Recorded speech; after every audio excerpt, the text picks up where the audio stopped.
पौराणिक कथाओं में श्रवण कुमार अपने बूढ़े और अंधे माता पिता को लेकर के कांवड़ यात्रा करते हैं और उन्हीं की याद में आज भी लोग कांवड़ यात्रा निकालते हैं। लेकिन ग्वालियर से एक ऐसा घटनाक्रम सामने आया जहां पर एक बेटा अपने बूढ़े पिता को न्याय दिलाने के लिए कांवड़ नहीं बल्कि ऑक्सीजन का सिलेंडर लेकर के ग्वालियर के एसपी ऑफिस में पहुंच जाता है और न्याय की मांग करता है। जी हाँ, क्या है पूरा मामला? तो दरअसल अब से कुछ दिनों पहले ग्वालियर के हजीरा क्षेत्र में एक लाइनमैन गंभीर रूप से हादसे का शिकार हो जाते हैं और बताया जाता है ये पूरी तरीके से हादसा नहीं बल्कि गंभीर लापरवाहियों का नतीजा था। जो सुरक्षा मानक हैं उनको बड़े स्तर पर नज़रअंदाज किया गया और जो भी जिम्मेदार अधिकारी हैं उन पर किसी भी तरह की कोई कार्रवाई नहीं की गई, बस एक हादसा समझ करके भुला दिया गया। इस तरह का आरोप परिवार ने लगाया है और कहा है अब बेटा उस सिस्टम से लड़ाई लड़ रहा है कि जो भी जिम्मेदार अधिकारी हैं उनके ऊपर एफआईआर दर्ज होनी चाहिए, क्योंकि ये कोई हादसा नहीं बल्कि इतनी लापरवाही हुई उनका ये पूरी तरीके से परिणाम था। फिलहाल के समय में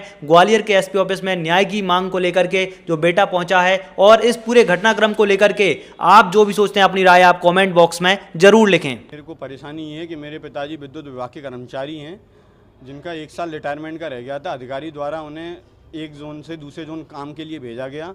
वहाँ जाके अधिकारी और विभाग की लापरवाही के कारण बस मेरे पिताजी का सर का पीटीआर फटा, तो उसकी बुशिंग जो आई तो सर की हड्डी और रील की यहाँ की रील की हड्डी C3 C4 और यहाँ के एल होती हैं वो डैमेज हुई हैं और ये हड्डियाँ तो निकाल ली गई हैं हॉस्पिटल द्वारा।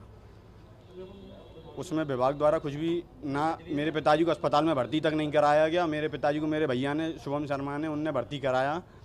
उसके बाद विभाग बीच इलाज में मेरे पिताजी को छोड़ के पैसे की एक चेक दिया विभाग ने 6,23,000 का। उसके बाद कोई मदद नहीं करी गई और मेरे पिताजी को बीच इलाज में छोड़ के चला गया।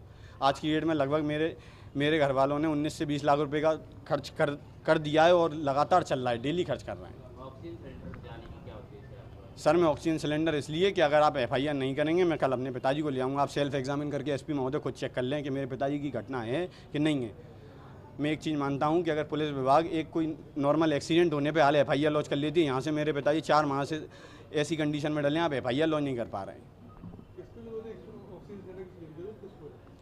ऑक्सीजन सिलेंडर की इस डिपार्टमेंट को ज़रूरत है सर, कि जो सुनवाई नहीं करता 4 माह से। अगर भारत का जो संविधान है इतना अच्छा है कि 4 माह से एक व्यक्ति अपनी ज़िंदगी मौत की लड़ाई लड़ रहा है, आप उसको घर तक देखने नहीं आ रहे कि क्या कंडीशन में डला है व्यक्ति। अगर भगवान न करे मेरे पिताजी को अभ्याल अगर कुछ हो जाता है तो ये 302 दर्ज करेंगे।